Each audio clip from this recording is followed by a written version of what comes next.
Hello friends, स्वागत है आप सभी का हमारे चैनल एजुकेशन पॉइंट में। आज मैंने क्लास ट्वेल्थ फिज़िक्स का एक बहुत ही महत्वपूर्ण टॉपिक लिया है।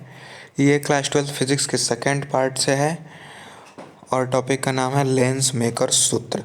ये किरण प्रकाशिकी और प्रकाशिकी यंत्र चैप्टर का बहुत महत्वपूर्ण डेरिवेशन है, ठीक है। और ये एग्ज़ाम में आता रहता है। पिछले कई सालों में ये बार बार पूछा जा रहा है, तो इसलिए मैंने ये टॉपिक लिया है। और अगर इस टॉपिक को आप कर लेते हैं तो 5 नंबर बिल्कुल आपके पक्के हो जाएंगे। 5 नंबर में इस सूत्र का डेरिवेशन आ सकता है, ठीक है। तो देखिए ये सूत्र क्या होता है, सबसे पहले इसको जान लीजिए। ये सूत्र होता है 1/f इक्वल n-1 और 1/r1 माइनस 1/r2, ठीक है। यही ये फार्मूला होता है और इसी का डेरिवेशन हमें देखना है, ठीक है। तो चलिए देखते हैं। सबसे पहले अगर ये एग्ज़ाम में आता है तो सबसे पहले डेरिवेशन लिखने में सबसे पहले हम ये काम करते हैं कि उस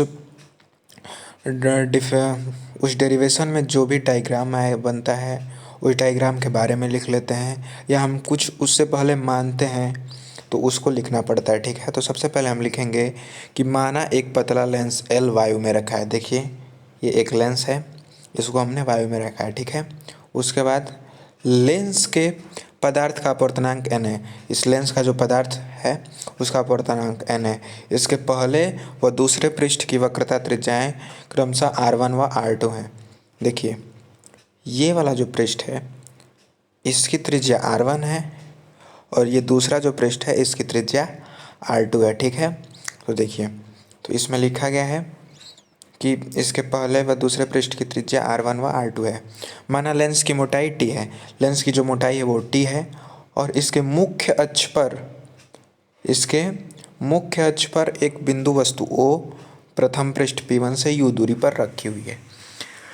यानी कि जो ये वस्तु O रखी हुई है, देखिए यहाँ पे एक बिंदु वस्तु है O रखी हुई है और इसकी लेंस के पृष्ठ P1, ये पृष्ठ P1 है, यानी कि ये वाला जो पूरा पृष्ठ है वो P1 है और इससे इसकी दूरी u है, ठीक है। अब देखिए ये जो P1 पृष्ठ है इसका प्रतिबिंब ये बनाता है कहाँ पे, I' पे, ठीक है। तो कुछ देर के लिए आप इस P2 पृष्ठ को भूल जाइए, ठीक है। आप इस P2 पृष्ठ को भूल जाइए। तो ये P1 इसका प्रतिबिंब कहाँ बना दिया, I' पे, ठीक। अब देखिए लेंस के अपवर्तन का सूत्र होता है पृष्ठ P1 के लिए अपवर्तन के सूत्र से। देखिए अपवर्तन का सूत्र होता है n/v minus 1/u equal n-1/r, ठीक है। तो इस सूत्र से हम P1 पृष्ठ के लिए अपवर्तन का सूत्र लिखेंगे। देखिए सबसे पहले होता है n/v, यानी कि दर्पण या लेंस से प्रतिबिंब की दूरी। तो इसके लिए प्रतिबिंब की दूरी तो v' है। देखिए यहाँ पे P1 पृष्ठ से v' है, तो ये v' हो गया। और 1/u, उसके बाद होता है 1/u। तो देखिए ये 1/u यानी कि वस्तु की दूरी, तो यहाँ से वस्तु की दूरी u है तो u हो गया और n-1/r1। ये हमारा बन गया इक्वेशन 1, ठीक है। ये हमारा इक्वेशन फर्स्ट है, ठीक है। अब देखिए अब हम पृष्ठ P2 के लिए लिखेंगे। अब देखिए ये जो हमारा पृष्ठ है ये पृष्ठ P2 है, ठीक। ये पृष्ठ P2 है। अब इस P2 पृष्ठ के लिए ये I' जो है ये वस्तु का कार्य करेगा। तो यहाँ से इसके लिए यानी कि P2 पृष्ठ से जो u की दूरी हो जाएगी, मतलब P2 पृष्ठ के लिए u कितना हो जाएगा, u हो जाएगा, यानी वस्तु की दूरी हो जाएगी v' माइनस t, ठीक है। P2 पृष्ठ के लिए वस्तु की दूरी कितना हो जाएगा, फिर से लिख देता हूँ, u बराबर हो जाएगा v' माइनस t, ठीक। अब देखिए और प्रतिबिंब की दूरी, तो प्रतिबिंब की दूरी तो भी हो जाएगा, ये प्रतिबिंब की दूरी हो गई। अब देखिए इसको मैंने लिखा है कि प्रतिबिंब I' पृष्ठ P2 के लिए वस्तु का कार्य करता है, ठीक। वस्तु का कार्य करता है वह यह I' का प्रतिबिंब I अपने से भी दूरी पर बनाता है। अपने से भी दूरी पर बनाता है। ठीक, तो देखिए इसके लिए लेंस, इसके लिए भी अपवर्तन का सूत्र लिखेंगे। तो देखिए सबसे पहले यहाँ पे n न लेकर 1/n लेंगे। क्यों? क्योंकि देखिए यहाँ पे P1 के लिए प्रकाश जो था वो इधर वायु था, इधर वायु है, और ये लेंस है यानी कि कांच है, तो वायु से कांच में जा रहा था।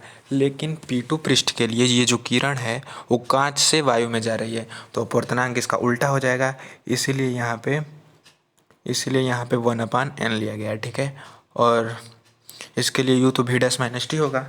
ठीक, और यहाँ पे भी 1/n-1 लिया जाएगा और ये R2 लिया जाएगा। ठीक है, अब देखिए ये जो t है, यहाँ पे देखिए ये जो t है, t ये v डैश की अपेक्षा, मतलब ये v डैश इतना बड़ा है और t इसमें बहुत छोटा है, तो इस t को हम 0 ले सकते हैं। ठीक है, तो इस t को हम क्या ले लेंगे, यहाँ पे इस t को हम 0 ले सकते हैं। ठीक है, अब देखिए अब t को 0 लेने से v डैश माइनस टी, तो v डैश माइनस 0 यानी कि v डैश हो जाएगा, और ये ऐसे ही हम इसको एक बार फिर से लिख देंगे। ठीक, अब देखिए हम दोनों तरफ से 1/n कॉमन लेंगे। यहाँ से भी 1/n कॉमन लिए तो यहाँ पे बच गया 1, यहाँ पे क्या बच जाएगा, 1 बचेगा। और देखिए यहाँ पे 1/n है तो यहाँ पे केवल 1 है, तो यहाँ पे क्या बच जाएगा, n बच जाएगा। ठीक है, इसी तरह से हमने इसमें भी 1/n कॉमन ले लिया है। तो देखिए 1/n कॉमन ले लिया है, तो यहाँ से क्या बचेगा 1, और 1/n है, तो जैसे यहाँ पे n हो गया था उसी तरह यहाँ पे भी n हो जाएगा। ठीक है, अब देखिए अब हम क्या कर सकते हैं कि ये 1/n और 1/n को कट कर सकते हैं, तो क्या होगा। अब फिर हमने क्या किया है कि ये 1 माइनस n है, इसमें से भी माइनस कॉमन ले लिया है, तो n-1 में R2। ठीक है, अब देखिए जो हमारा पहले इक्वेशन 1 बना था और जो इक्वेशन 2 इस टाइम बना है, इन दोनों इक्वेशंस को जोड़ेंगे। ठीक है, तो देखिए इन दोनों इक्वेशंस को जोड़ने पे हमें क्या मिलेगा, ये जो फर्स्ट इक्वेशन का लेफ्ट हैंड साइड था वो है, ये सेकंड इक्वेशन का लेफ्ट हैंड साइड है, दोनों को जोड़ दिया। उसके बाद ये दोनों का राइट हैंड साइड है। ठीक है, अब देखिए यहाँ से तो ये कट जाएगा। ठीक, अब 1/v माइनस 1/u इक्वल, अब देखिए n-1 कॉमन ले लेंगे, तो यहाँ से बचेगा 1/r1 माइनस 1/r2। ठीक है, अब देखिए यदि वस्तु अनंत पर है तो प्रतिबिंब फोकस पर बनेगा, यानी कि अगर u इक्वल टू इन्फिनिटी है तो भी फोकस पे बनेगा, ये हम पहले से ही जानते हैं। तो देखिए v के स्थान पे हम क्या रख देंगे, f, v के स्थान पे f रखेंगे और u की जगह पे इन्फिनिटी रखेंगे, तो ठीक है, उसके बाद ये ऐसे ही उतर जाएगा। तो देखिए 1/इन्फिनिटी कितना होता है, 0 होता है, तो 1/इन्फिनिटी ये 0 हो जाएगा, ये पूरी वैल्यू कितनी हो जाएगी, 0। ठीक, और ये 1/f है, तो हमारा ये इक्वेशन बन के आ गया। ठीक है, यही है लेंस मेकर सूत्र। ठीक है, तो अगर आप इस टॉपिक को कर लेते हैं तो आपके 5 नंबर बिल्कुल पक्के हो जाएंगे, और इसकी बहुत अत्यधिक संभावना है कि एग्ज़ाम में आए। ठीक है, तो ऐसे ही और वीडियो देखने के लिए हमारे चैनल को सब्सक्राइब करें।